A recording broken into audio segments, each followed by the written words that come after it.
Começa agora o Gospel News. Hoje é terça-feira, dia 20 de janeiro de 2026. Eu sou Karen Crisóstomo, nós vamos juntos aqui pela Rede Gospel de televisão e também pelo YouTube Rede Gospel TV Oficial com as principais notícias do Brasil e do mundo. Vamos aos destaques de hoje. Edson Fachin antecipa a volta a Brasília para cuidar dos impactos do Banco Master. Nicolas Ferreira inicia caminhada histórica rumo a Brasília em apoio aos presos de 8 de janeiro e Jair Bolsonaro. Macron critica a postura de Trump durante encontro em Davos e ameaça tomar medidas caso necessário. SAMU afasta a médica após mulher ser declarada morta por engano.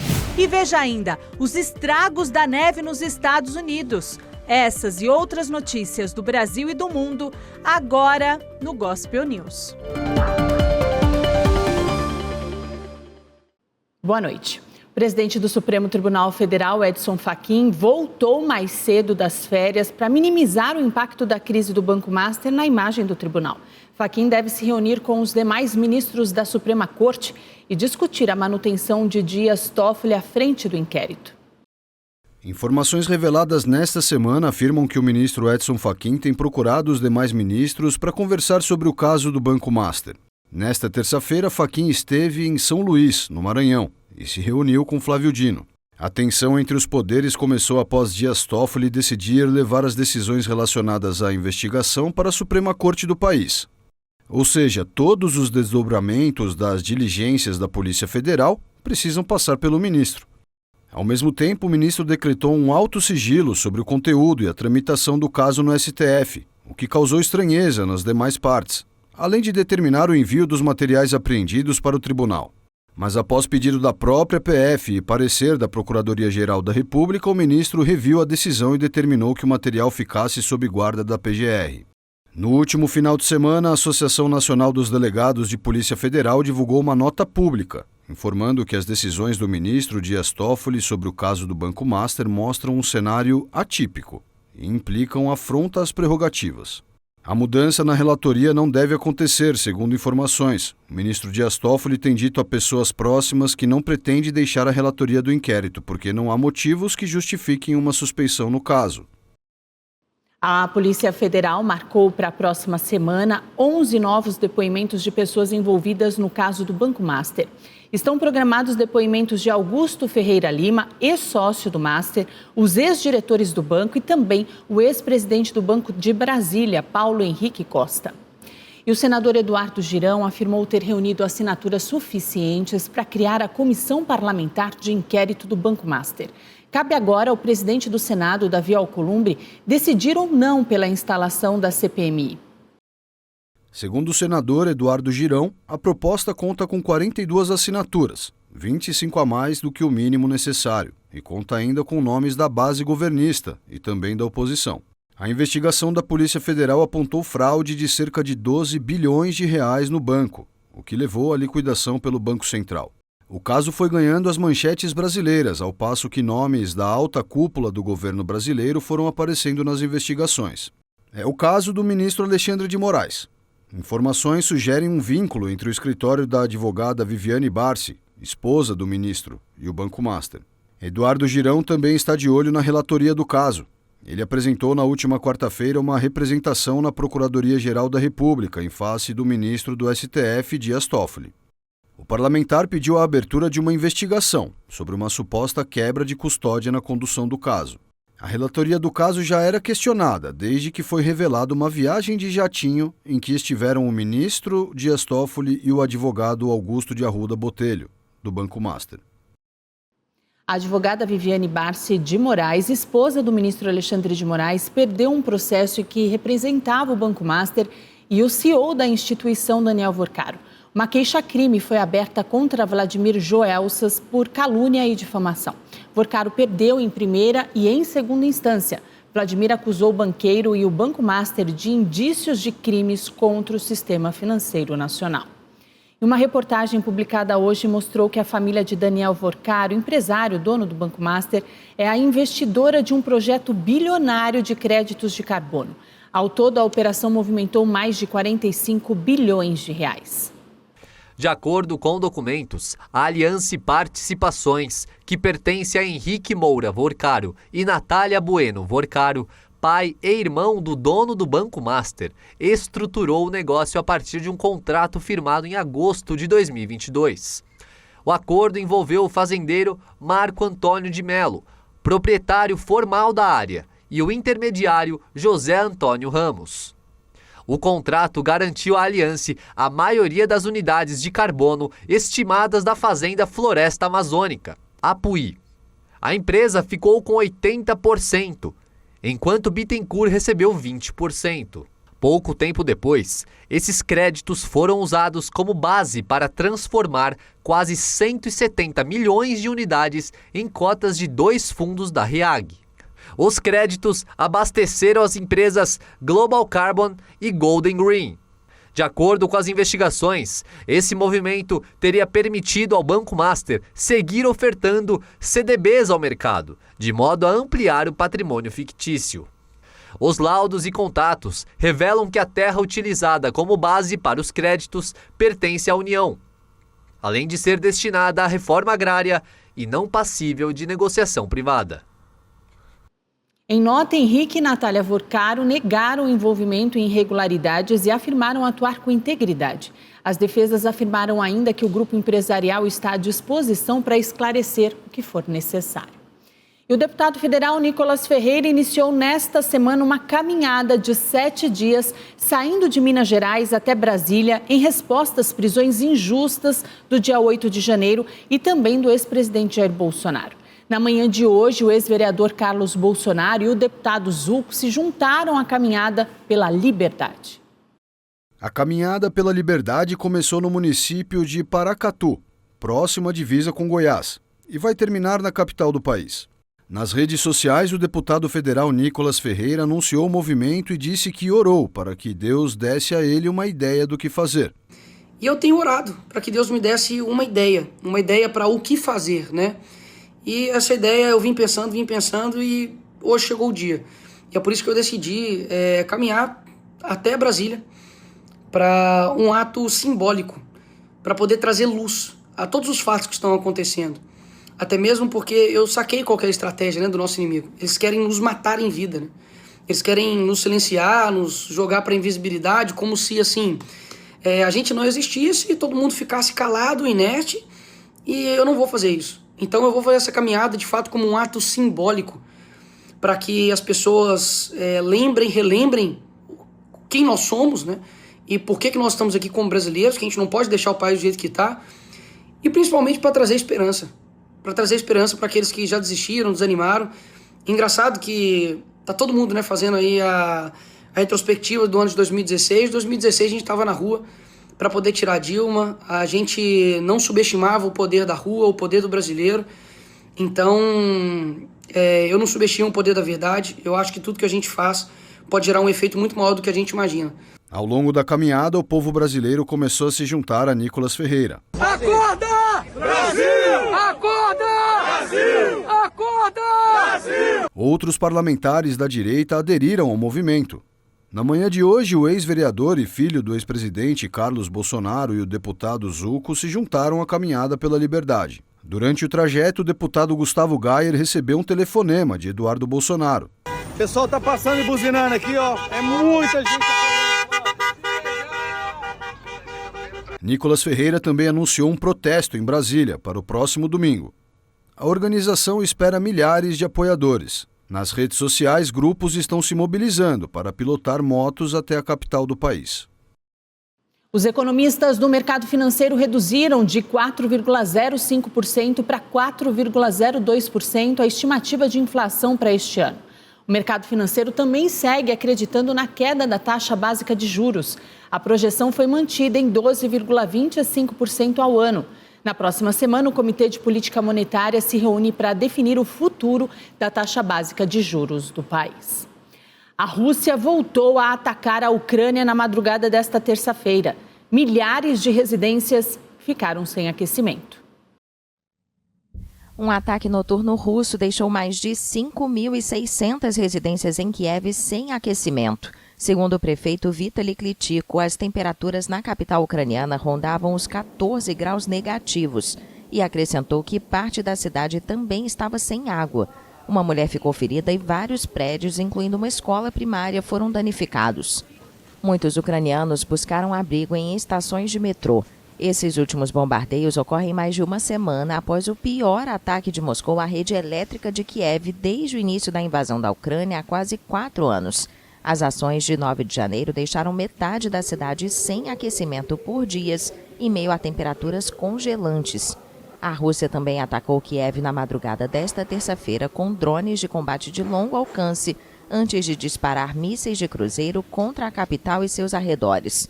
As autoridades pediram que a onda de ataques russos seja discutida no Fórum Econômico Mundial, que está sendo realizado esta semana em Davos, na Suíça. A Rússia vem bombardeando o sistema energético ucraniano desde o início da invasão, o que Kiev classifica como uma tentativa de Moscou de quebrar a resistência ucraniana. A China recebeu hoje um convite para integrar o Conselho de Paz promovido pelo presidente norte-americano Donald Trump. O presidente da Ucrânia, Volodymyr Zelensky, criticou a presença da Rússia. Aos poucos, os membros convidados para integrar o chamado Conselho de Paz, promovido pelo presidente americano Donald Trump, vão sendo conhecidos. Nesta terça-feira, a China confirmou que recebeu um convite, sem dizer qual resposta foi dada ao republicano.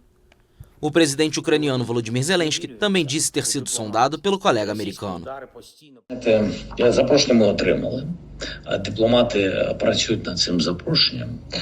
Recebemos o convite, nossos diplomatas estão trabalhando nisso. Acho que a primeira questão, falando francamente, é que a Rússia é nosso inimigo e Belarus é sua aliada. Para ser sincero, ainda é muito difícil para mim imaginar como nós e a Rússia poderíamos estar juntos em qualquer tipo de conselho. E não se trata deste conselho de paz em particular. A Rússia está mais para um conselho de guerra.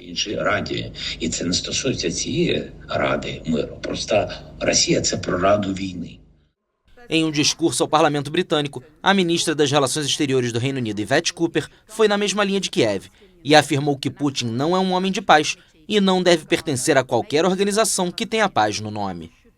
Na segunda-feira, a Casa Branca informou que, além de Putin, o primeiro-ministro húngaro Viktor Orbán e o primeiro-ministro canadense Mark Carney também foram convidados para o projeto, a ser presidido pelo próprio Trump. Em Davos, para o Fórum Econômico Mundial, a chancelaria do Canadá disse que avalia se legislações internacionais, como o princípio da integridade territorial, estão observados nos documentos enviados por Washington. Portanto, estes são agora princípios que fazem parte dos alicerces da nossa política externa e estamos analisando a situação, mas não vamos pagar $1 bilhão.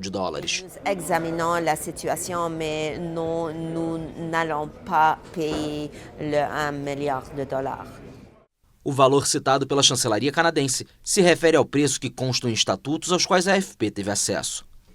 A Carta Fundacional diz que os países membros do Conselho de Paz, representados por seus chefes de Estado ou de governo, poderiam aderir pelo prazo de 3 anos ou por mais tempo se pagarem mais de $1 bilhão em recursos financeiros durante o primeiro ano. O presidente dos Emirados Árabes Unidos, Mohammed bin Zayed Al Nahyan, confirmou que aceitou o convite dos Estados Unidos para integrar o grupo. Na segunda-feira, o rei Mohammed VI do Marrocos disse que aceitou o convite para o projeto, enquanto a chancelaria francesa ressaltou que a iniciativa é incompatível com os princípios internacionais da França e, em particular, com sua pertença às Nações Unidas, que obviamente não pode ser colocada em questionamento sob nenhuma circunstância. O presidente da França, Emmanuel Macron, deu duras declarações durante o encontro de líderes em Davos, na Suíça. Ele afirmou que os Estados Unidos querem subornar a Europa e afirmou que o bloco pode tomar medidas se não for respeitado. A União Europeia prometeu nesta terça-feira dar uma resposta firme às ameaças do presidente americano Donald Trump sobre a Groenlândia, antes de uma reunião em Davos sobre o futuro deste território autônomo da Dinamarca no Ártico. Desde que retornou à Casa Branca há exatamente 1 ano, Trump argumenta que precisa desta ilha rica em minerais e terras raras por motivos de segurança nacional e para evitar que Rússia e China imponham sua hegemonia na região ártica. On Arctic sovereignty, we stand firmly. Sobre a soberania do Ártico, apoiamos firmemente Groenlândia e Dinamarca e apoiamos totalmente seu direito único de defender o futuro da Groenlândia.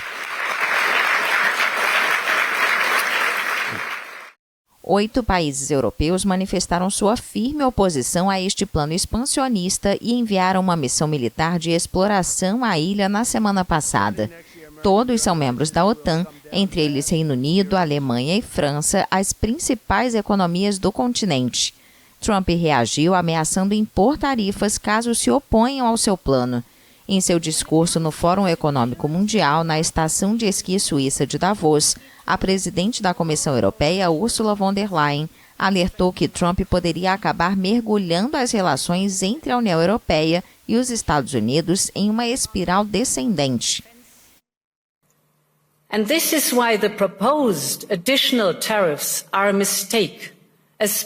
E é por isso que as tarifas adicionais propostas são um erro, especialmente entre aliados de longa data. A União Europeia e os Estados Unidos chegaram a um acordo comercial em julho passado. E na política, como nos negócios, um acordo é um acordo. E quando amigos apertam as mãos, isso deve significar alguma coisa.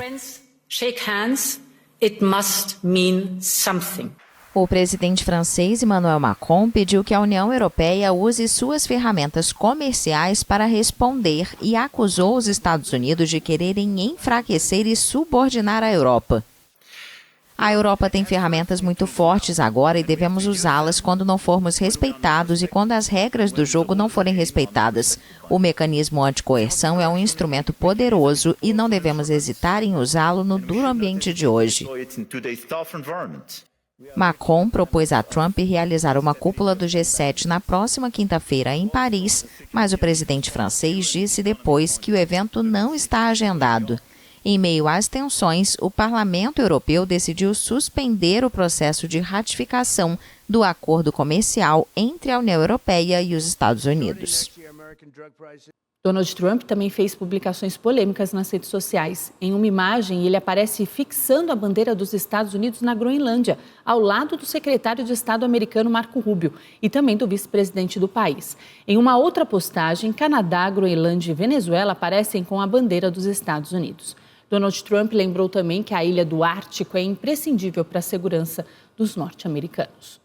O governo espanhol segue investigando as causas do acidente ferroviário que matou 40 pessoas. O presidente do país, Pedro Sánchez, prometeu absoluta transparência no caso. O número de mortos no acidente ferroviário entre 2 trens ocorrido no domingo no sul da Espanha subiu para 40.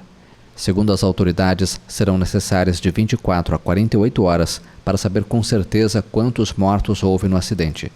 O principal obstáculo para estabelecer o balanço definitivo é o acesso a 2 vagões de um dos trens que caíram de uma altura de vários metros e se transformaram em um amontoado de ferragens. A colisão ocorreu perto de Adamuz.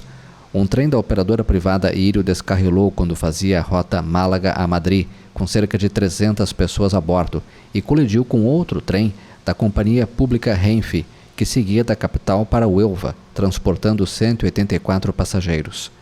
A tragédia deixou mais de uma centena de feridos, dos quais 41 permaneciam hospitalizados em vários hospitais de Córdoba. 4 dos feridos hospitalizados são crianças.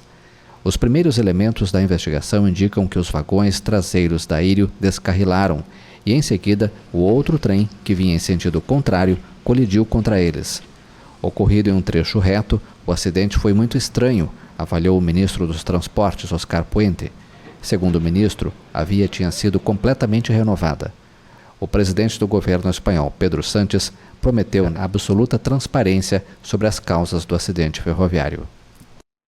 A Polícia Civil de São Paulo libertou na manhã de hoje um juiz do Tribunal de Impostos e Taxas que era mantido como refém desde a noite de ontem. 5 criminosos foram presos.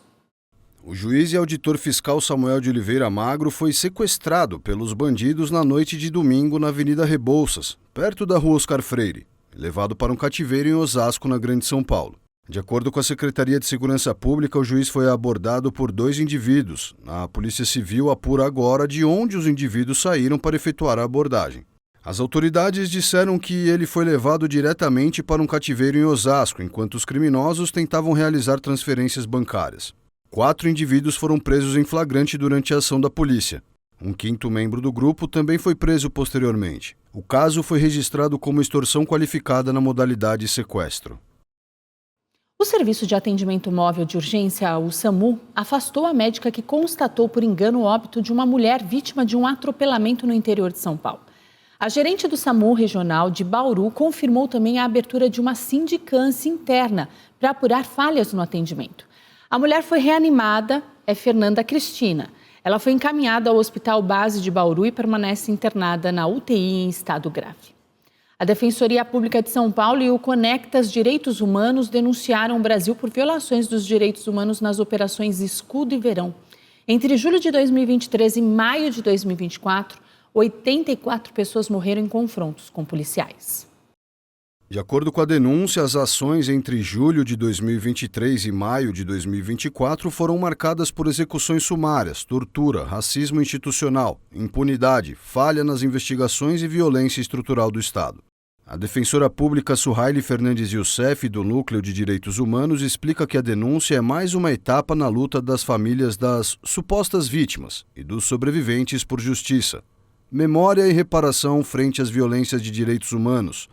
Como medidas de reparação, são solicitadas ações para evitar a repetição das violações, como o fortalecimento do controle sobre as polícias, a criação de uma perícia independente, regras claras para operações em comunidades de apoio material às famílias das vítimas.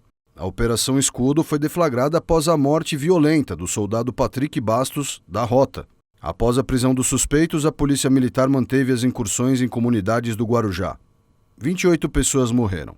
Já a Operação Verão ganhou as ruas em fevereiro de 2024 e foi intensificada após a morte de 3 policiais. Ao todo, 84 pessoas morreram nas 2 operações. A Secretaria da Segurança Pública afirmou que todas as ocorrências de mortes registradas durante as operações foram rigorosamente investigadas e que a Polícia Militar atua dentro da legalidade, com base na Constituição e nas leis, além de não tolerar desvios de conduta. Já o Ministério Público de São Paulo informou em nota que as alegações mencionadas pela reportagem não guardam a mínima relação com os fatos e que atuou de forma eminentemente técnica. Um homem de 30 anos morreu após ser esfaqueado pelo companheiro dentro de casa em Taboão da Serra, na Grande São Paulo. A vítima foi identificada como Anderson Ferreira. A polícia chegou ao local e encontrou Anderson Ferreira dos Santos com ferimentos por faca. Segundo a Secretaria de Segurança Pública, o companheiro da vítima foi preso em flagrante por homicídio. Ele também apresentava ferimentos no rosto e, por isso, foi levado inicialmente ao pronto-socorro da região. O agressor afirmou que não tinha intenção de matar, apenas se defender. De acordo com Luan, Anderson havia ido na casa dele para agredi-lo e matá-lo, e que somente se defendeu. O agressor afirmou ainda que Anderson era muito ciumento. O caso foi registrado como homicídio. 2 homens foram presos na madrugada de hoje transportando mais de 30 armas dentro de um carro em Piraí, no Rio de Janeiro. A carga seria levada para o Complexo do Alemão. Os agentes estavam em patrulhamento quando abordaram o veículo. Segundo a Polícia Rodoviária Federal, as buscas começaram após policiais suspeitarem da atitude dos ocupantes. Foram apreendidas 35 armas, 13 carregadores de fuzil e 59 carregadores de pistola. Todo o material, segundo a PRF, estava escondido em um compartimento oculto no carro. A polícia informou ainda que a dupla havia recebido o material em São Paulo e o entregaria no Complexo do Alemão, no Rio de Janeiro. A polícia de Michigan, nos Estados Unidos, trabalha para desobstruir uma rodovia após um engavetamento envolvendo 100 veículos. A quantidade de neve na pista pode ter atrapalhado na frenagem dos veículos. A polícia de Michigan, nos Estados Unidos, está trabalhando para desobstruir uma rodovia após um enorme engavetamento envolvendo cerca de 100 veículos no norte do estado, onde havia excesso de neve na pista. Caminhões de carga e outros veículos colidiram na rodovia, o que fez com que muitos carros saíssem da pista em múltiplas derrapagens. A polícia estadual disse que há registro de vários feridos, mas que não há indícios de mortes. O acidente incluiu entre 30 e 40 furgões que bloquearam a tipicamente movimentada rodovia interestadual. As autoridades fizeram um apelo aos motoristas para que diminuam a velocidade diante das condições traiçoeiras, enquanto uma tempestade de inverno continua provocando forte precipitação de neve na região. As projeções indicam que a temperatura deve cair para 22 graus negativos. O Serviço Nacional de Meteorologia dos Estados Unidos destacou que há previsão de mais precipitação e vento e que o acúmulo de neve deve chegar a 35,5 centímetros em partes do sudoeste e do centro-oeste de Michigan. Uma nevasca na Rússia chamou a atenção. Prédios foram cobertos por completo nos últimos dias, impedindo a população de sair de casa para trabalhar e estudar. Autoridades locais confirmaram a morte de 2 idosos que foram soterrados. Mas a quantidade de neve também trouxe diversão para algumas pessoas. Crianças foram flagradas pulando das janelas dos prédios e escorrendo pela neve. E o turismo internacional bateu um recorde histórico no ano passado. O Brasil teve um papel importante nesse cenário, com um crescimento de 37% nas viagens internacionais. Desafiando as tensões geopolíticas, o turismo internacional cresceu 4% em 2025, atingindo um recorde histórico de 1,520 bilhão de viagens internacionais. Os dados foram divulgados nesta terça-feira pela ONU Turismo. Segundo a Agência das Nações Unidas, sediada em Madrid, a receita do turismo aumentou 5%, chegando a 1,9 bilhão de dólares, ou mais de 10 trilhões de reais na cotação atual. Os números foram impulsionados pelo forte crescimento na África e na Ásia e pelo notável crescimento no Brasil, com um aumento de 37% nas chegadas.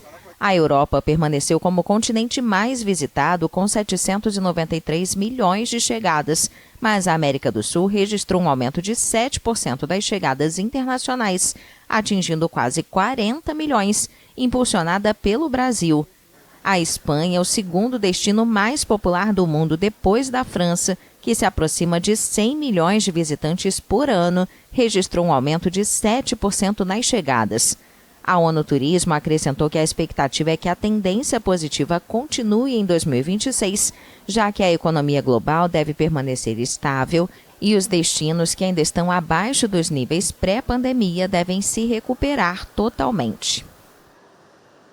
Autoridades australianas confirmaram hoje mais um ataque de tubarão. Esse foi o 4º incidente em apenas 2 dias e levou à interdição de algumas praias do país. Ataques recentes de tubarão geram medo na Austrália. Todas as praias ao norte de Sydney foram fechadas por tempo indeterminado após 4 pessoas terem sido mordidas nos últimos 2 dias em Nova Gales do Sul. A vítima mais recente foi um surfista, que as autoridades acreditam ter sido atacado por um tubarão-touro nesta terça-feira e escapou com ferimentos leves. Segundo os salva-vidas, as fortes chuvas deixaram a água da região turva, criando condições favoráveis para os tubarões-touro. As autoridades aconselharam os moradores a irem a uma piscina pública, já que as praias estão atualmente inseguras.